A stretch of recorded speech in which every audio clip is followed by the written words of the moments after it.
రాజశేఖర రెడ్డితో పోల్చినటువంటి వ్యక్తి కొండా సురేఖ, రాజశేఖర రెడ్డితోటి పోల్చిన వ్యక్తి కొండా సురేఖ మిమ్మల్ని. అటువంటి వ్యక్తిని మీరు పక్కన పెట్టి ఏం సాధిస్తారు? ఇక ఎందుకు ఈ కార్నర్ రాజకీయాలు? ఎందుకు బీసీ మహిళ పట్ల, బీసీ బిడ్డ పట్ల, ఓ మహిళ పట్ల ఎందుకు ఇంత వివక్షత? మీకు ఎందుకు ఇంత అక్కసు, ఎందుకు ఇంత కక్ష అని అన్నది మీరు ఒకసారి ఆలోచన చేసుకోవాలి. రేవంత్ రెడ్డి గారు, కాంగ్రెస్ పార్టీ క్లియర్గా పనిచేసేటోళ్ళని పక్కన పెడితే ఏం లాభం అండి? అంతో ఇంతో వరంగల్, ఉమ్మడి వరంగల్ జిల్లాలో ప్రభావితం చేయగలిగేటటువంటి వ్యక్తి కొండా మురళి, కొండా సురేఖ. అటువంటి వాళ్ళని మీరు ఆగం చేస్తారు. ఇక్కడ రాజగోపాల్ రెడ్డి అసంటి వాళ్ళని మీరు భువనగిరి పార్లమెంట్ పరిధిని మొత్తం కూడా ప్రభావితం చేయగలిగేటటువంటి వ్యక్తి రాజగోపాల్ రెడ్డి. ఇట్లాంటి వాళ్ళని ఎందుకు మీరు గిల్లుతురు? పార్టీ బాగుపడాలని లేదా? పార్టీ ఇంకా ఎదగాలని లేదా? లేనట్టే అనిపిస్తూ ఉంది.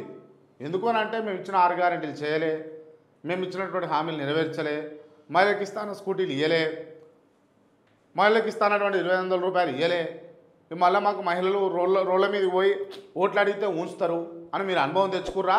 మేము మళ్ళీ తాప అధికారంలోకి రాము, ఉన్నకాడికే దోసుకోవాలి, ఉన్నదంతా అమ్ముకోవాలన్న లెక్కతో నడుస్తుందా ప్రభుత్వం అన్నది కొంత ఆలోచన చేయాలి ఇక ప్రజలు కూడా. రైట్, ఇది రాజగోపాల్ రెడ్డి పరిస్థితి. ఇంకొక విషయం కూడా చెప్పిండు.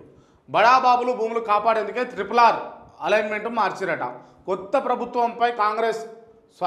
ప్రభుత్వంపై కాంగ్రెస్ ఎమ్మెల్యే కోమటిరెడ్డి రాజగోపాల్ రెడ్డి మరోసారి సంచలన వ్యాఖ్యలు చేసిండు.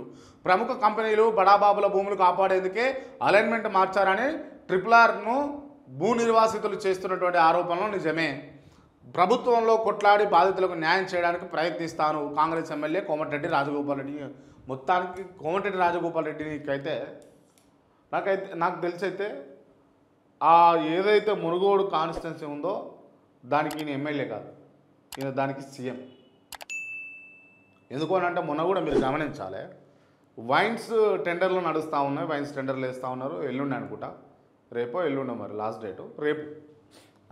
మొత్తానికి ఈ వైన్స్ టెండర్లు వేస్తున్న క్రమంలో తను చేసినటువంటి వ్యాఖ్యలు ఏంటంటే, సాయంత్రం పూట 4 గంటలకు వైన్స్ తెరవారట, 9 గంటలకు బంద్ పెట్టుకోవాలన్నట. 4 గంటలకు తెరిచి 9 గంటలకు బంద్ పెట్టాలి అంటే ఏంది? పొద్దున్నాక కష్టం చేసిన వచ్చినోడు ఇంత తాగుతాడు, సప్పుడు అంటే పోయి పంటాడు అన్నట్టు. ఇక పొద్దు మొత్తం తాగుడు ఉండదు. ఇక అవసరం అనుకున్నా. ఇప్పుడు జనరల్గా డే టైంలో కూర్చొని తాగాల్సిన పనే ఉన్నదండి? అలసిపోయో లేకపోతే బాధతోటో కష్టంతోటో ఇబ్బందితోటో ఓపెన్ ఉంటే ఓపెన్ ఉన్నది కదా అని పోతాం, తీసుకుంటాం, ఇంత తాగుతారు కదా. సో ఆయన ఏం చేస్తున్నాడు అంటే 4 గంటలకే మొదలు పెట్టాలి, 9 గంటలకు బంద్ చేయాలి. 5 గంటలు మాత్రమే, 5 గంటలు నడపాలి అంతే.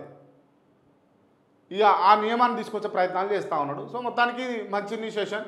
ఇటువంటివి చేస్తారా రేవంత్ రెడ్డి గారు? మీరు చెప్పండి ఒకసారి, ప్రకటించండి. రాష్ట్ర వ్యాప్తంగా వైన్స్లు అన్నింటినీ కూడా 4 గంటల నుంచి 5 గంటల దాకానే ఉంచుతాం, 9 గంటల దాకానే ఉంచుతాం అని చెప్పండి ఒకసారి చూద్దాం. మనకు ఆదాయం కావాలి. ఎస్, గత ప్రభుత్వంలో మీరు ఎన్నెన్ని ఆరోపణలు చేశారు? రాష్ట్రాన్ని తాగుబోతుల రాష్ట్రం చేస్తారు, రాష్ట్రాన్ని ఆగం చేస్తారు, రాష్ట్రాన్ని మొత్తం మందులో ముంచి తెలుస్తారు అని అన్నారు. మీరు చేస్తుంది ఏంది? ఇవాళ టెండర్కు 2 లక్షల రూపాయల ఖరీదు ఉంటే దీన్ని 3 లక్షలు చేశారు.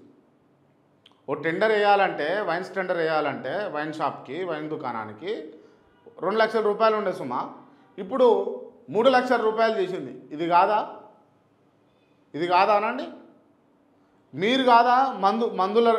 మందు ఖరీదు పెంచింది మీరు కాదా? బీరు సీసాల రేట్లు పెంచింది మీరు కాదా? మీరు చేయట్లేదు తాగుబోతుల రాష్ట్రాన్ని.